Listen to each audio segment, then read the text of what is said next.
அமைச்சர் மூர்த்தி பார்வையிட்டு ஆய்வு செய்தார். அங்கு நடைபெறும் ஏற்பாடுகள் குறித்த விவரங்களை தருகிறார் செய்தியாளர் கண்ணன். கண்ணன், வணக்கம். அங்கு எந்த மாதிரியான ஏற்பாடுகள் நடைபெற்று வருகிறது? நீங்க விவரங்களை பதிவு பண்ணல.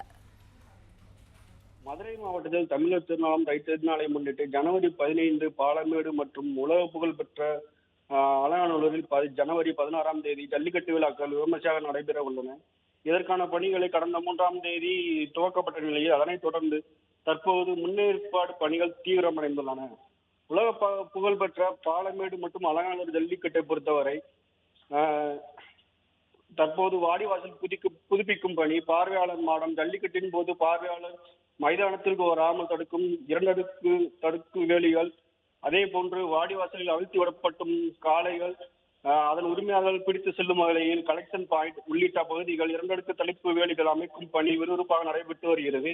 தற்போது 50% பணிகள் நிறைவடைந்த நிலையில் இப்பணிகள் குறித்து வணிக வரி மற்றும் பத்திரப்பதிவுத்துறை அமைச்சர் பி மூர்த்தி, மதுரை மாவட்ட ஆட்சித்தலைவர் சங்கீதா மற்றும் சோழவந்தான் சட்டமன்ற உறுப்பினர் ஆகியோர் நேரில் ஆய்வு செய்தனர்.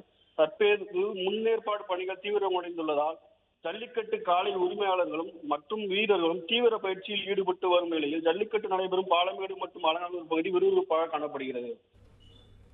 விவரங்களுக்கு நன்றி கண்ணன்.